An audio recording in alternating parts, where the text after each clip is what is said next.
ఇక్కడికి రావాలనుకుంటున్నారు అధ్యక్ష. ఈ రోజు ఇక్కడ ఉన్న అంతర్జాతీయ ఎయిర్పోర్ట్ నుంచి బంగ్లాదేశ్కో మిడిల్ ఈస్ట్ కంట్రీస్కి డైరెక్ట్ ఫ్లైట్ ఉంటే ప్రతిరోజు వేలాది మంది ఈరోజు ఇక్కడికి వచ్చి వైద్యం పొందాలి అని వస్తున్నారు అధ్యక్ష. అందుకోసం నేను హెల్త్ టూరిజం హబ్ను తయారు చేసి అక్కడ ఒక 1000 ఎకరాల ప్రపంచ స్థాయి వైద్య సౌకర్యాలను ఏర్పాటు చేసే సంస్థలను పిలిచి ఇక్కడ హైదరాబాదు నగరంలో ఉన్న పెద్ద పెద్ద కార్పొరేట్ ఆసుపత్రులతో పాటు పేదలకు అతి తక్కువ ధరతో వైద్యాన్ని అందించడానికి అన్ని రకాలుగా ఎన్నెన్ని డిసీజులు ఉన్నాయో వాటన్నిటి కూడా స్పెషలైజ్డ్ హాస్పిటల్స్ ఏర్పాటు చేయాలని అక్కడ మేము నిర్ణయం తీసుకున్నాం అధ్యక్ష. అదేవిధంగా స్పోర్ట్స్ అండ్ గేమ్స్ చిన్న చిన్న దేశాలు ఒలింపిక్స్ లాంటి పోటీలలో వాళ్ళు ఎన్నో పథకాలు తీసుకెళ్తారు. 140 కోట్ల జనాభా ఉన్న భారతదేశము కాంస్య పథకం వస్తే కూడా దేశమంతా 100 కోట్ల మంది చప్పట్లు కొట్టే పరిస్థితి వచ్చింది అధ్యక్ష. ఎందుకు అధ్యక్ష? ఒకనాడు ఏషియన్ గేమ్స్ గచ్చిబౌలిలో మనం నిర్వహించుకున్నాం అధ్యక్ష. అంతర్జాతీయ స్థాయిలో ఆటల పోటీలు నిర్వహించుకున్న హైదరాబాద్ రాష్ట్రము తెలంగాణ ఈరోజు ఆనాడు నిర్మించిన ఇన్ఫ్రాస్ట్రక్చర్ని ఈరోజు మనము అసలు ఎలాంటి ఉపయోగం లేకుండా నిరుపయోగంగా తాగుబోతులకు అడ్డాగా ఈ స్టేడియంలన్నీ మారుతున్నాయి. అందుకే ఈరోజు ఉన్న స్టేడియంలతో పాటు అక్కడ ఒక స్పోర్ట్స్ యూనివర్సిటీని పెట్టి అంతర్జాతీయ ప్రమాణాలతో ఈ దేశంలో ఉండే యువకులకు అందరికీ ఇక్కడ శిక్షణ ఇవ్వడానికి అన్ని ఏర్పాట్లు చేయాలని మేము అక్కడ ప్రయత్నం చేస్తున్నాం అధ్యక్ష. ఇదే కాదు, ఈరోజు BCCI క్రికెట్ ప్రపంచంలో ఎంత పాపులరో మీకు తెలుసు.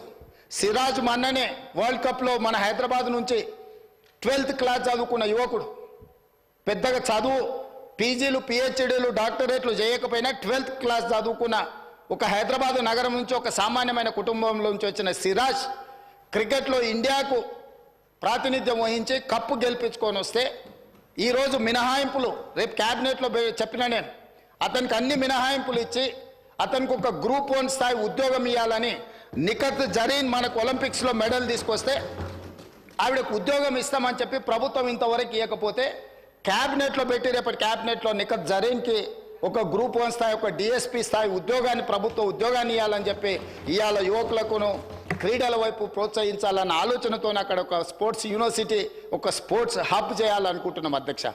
BCCIతో మాట్లాడి అంతర్జాతీయ ప్రమాణాలతో క్రికెట్ నిర్వహించడానికి అక్కడ ఒక స్టేడియం నిర్మించడానికి BCCIతోనే మాట్లాడిన అధ్యక్ష.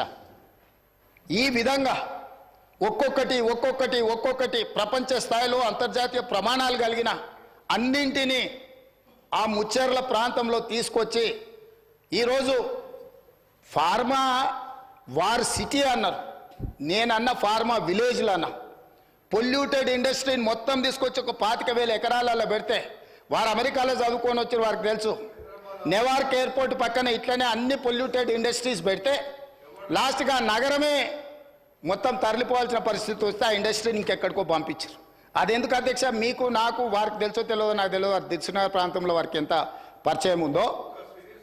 ఒక సిరీస్ కంపెనీ 30 ఎకరాలలో ఉంటే కొన్ని వేల ఎకరాల ప్రాంతంలో కలుషితమైపోయి బోర్ వేసుకుంటే ఆ నీళ్లతో అన్నం వండుకుంటే వెనకటికి సారె పెట్టుకొస్తే పసుపు బియ్యం వండేటోళ్ళు తెలుసు కదా, పచ్చగా ఎల్లోగా.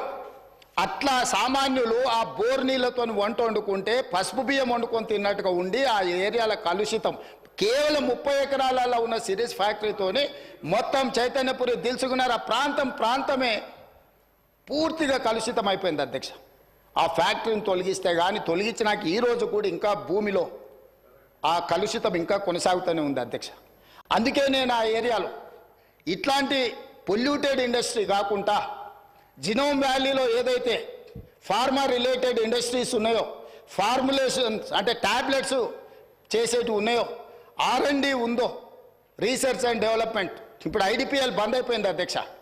ఇట్లాంటివన్నిటిని కూడా అక్కడ ఒక 4,000 ఎకరాలలో ఒక అద్భుతంగా ప్రపంచానికి ఇవాళ వ్యాక్సిన్, కోవిడ్ వ్యాక్సిన్ ఎవరు తయారు చేసిండ్రు అధ్యక్ష? ప్రపంచంలో 4 వ్యాక్సిన్లు ఉంటే 3 వ్యాక్సిన్లు మనం తయారు చేసినాం అధ్యక్ష. భారతదేశంలో 4 వ్యాక్సిన్లు వస్తే 3 మన దగ్గర ఉన్నాయి, ఒకటి పూణే నుంచి వచ్చింది. సో ఈరోజు ఫార్మాకి మనం అధ్యక్ష. అదేవిధంగా మా మిత్రుడు శ్రీధర్ బాబు గారు ఉన్నారు. ఇవాళ ఆర్టిఫిషియల్ ఇంటెలిజెన్స్ ఈరోజు ప్రపంచాన్నే ఏలుతుంది. ఈరోజు ఏం కావాలన్నా అద్భుతాలు సృష్టిస్తుంది. ఆర్టిఫిషియల్ ఇంటెలిజెన్స్ ఈరోజు అగ్రికల్చర్కి ఈ అగ్రికల్చర్ కూడా మొత్తం దాన్ని అనుసంధానం చేసి ఇతర వృత్తులకు అనుసంధానం చేసి ఈరోజు ప్రపంచం అంతా ఐటీ రంగం నుంచి ఆర్టిఫిషియల్ ఇంటెలిజెన్స్ అటువైపు వెళ్తున్నది అధ్యక్ష.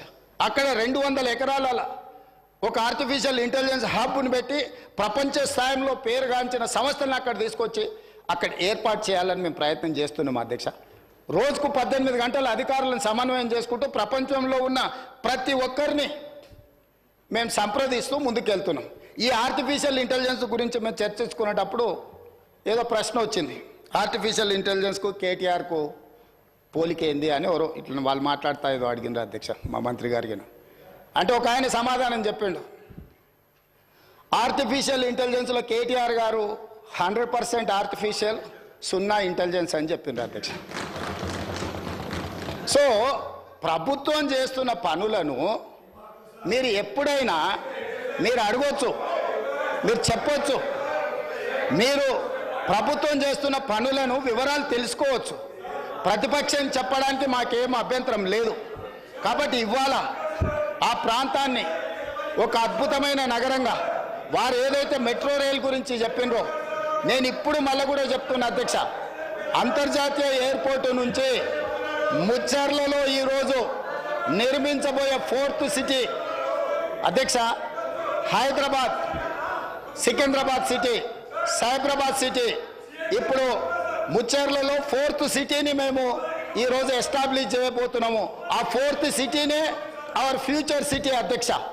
ఈ Hyderabad city, Secunderabad city, Cyberabad city is equal to 4th city. 4th సిటీనే అవర్ ఫ్యూచర్ సిటీ అధ్యక్ష.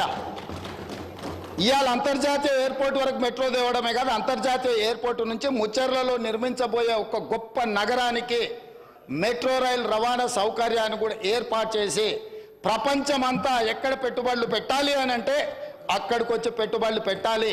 వైద్యం కావాలంటే అక్కడికి రావాలి, ఉద్యోగం కావాలంటే అక్కడికి రావాలి, స్కిల్ నేర్చుకోవాలంటే అక్కడికి రావాలి, అంతర్జాతీయ క్రికెట్ పోటీలు జరగాలంటే అక్కడికి రావాలి, గల్ఫ్ క్లబ్ ఆడాలి అని అంటే వాళ్ళంటి శ్రీమంతులు ఆడుకునే గల్ఫ్ అని ఉన్నది కదా అధ్యక్ష.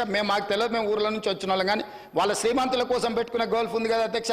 దానికి కూడా పెద్దలు సురేందర్ రెడ్డి గారిని పిలిచి మాట్లాడి మీ నేతృత్వంలో ఓ 200 ఎకరాలు అక్కడ ఇస్తాము, ఈ అంతర్జాతీయ పెట్టుబడులకి ఇవన్నీ కూడా ప్రామాణికంగా ఈరోజు చర్చిస్తున్నారు, మీరు గల్ఫ్ క్లబ్ కూడా అక్కడ డెవలప్ చేయండి అని పెద్దలు సురేందర్ రెడ్డి గారిని, ఎందుకంటే Hyderabad gulf club, Hyderabad race club, ఇట్లాంటి గొప్ప గొప్ప వాటిని వారు ప్రారంభించి వారు అద్భుతంగా ముందుకు తీసుకెళ్ళిండ్రు, వాటిని సక్సెస్ చేసిండ్రు. వారి అనుభవం మన రాష్ట్రం ఉపయోగించుకోవాలని చెప్పి ఈరోజు అక్కడ గల్ఫ్ క్లబ్ కూడా మనము ప్రణాళికలు చేస్తున్నాం అధ్యక్ష. ఇవన్నీ 7 నెలల్లోనే మేము ఏమీ చేయలేదన్నట్టుగా, పూర్తిగా వైఫల్యం చెందినాం అన్నట్టుగా ఏంది అధ్యక్ష ఇది? మీ 10 ఏళ్ళ అనుభవం, మీ విదేశాలలో చదువుకున్న పరిజ్ఞానం తెలంగాణ ప్రజలకు ఉపయోగించండి. ఎంతసేపు ఉన్న రాజకీయ ప్రయోజనమేనా? రాజకీయ ప్రయోజనం తప్ప ఇంకేం లేదా? ఇప్పుడు ఎన్నికలు కూడా లేవు. నేను మిత్రుడికి చెప్తున్నా, ఎన్నికలు అయిపోయినాయి, అసెంబ్లీ అయిపోయింది, పార్లమెంట్ అయిపోయింది, ప్రజలు ఒక తీర్పు ఇచ్చిండ్రు. ప్రజలకు ఇప్పుడు మనం తిరిగి ప్రతిపక్షంలో మీరు పోషించాల్సిన పాత్ర మీరు పోషించండి, పాలకపక్షంలో మేము చేయాల్సిన నిర్ణయాలు మేము చేస్తాము. మాకు పాలసీ లేదు, పాలసీలు తేలేదు అంటారు. ఇంతవరకు 10 ఏళ్ళు ఉన్నారు, మీరు ఎనర్జీ పాలసీ తెచ్చిండ్రా? టూరిజం పాలసీ తెచ్చిండ్రా? డెవలప్మెంట్ పాలసీ తీసుకొచ్చిండ్రా? Agriculture policy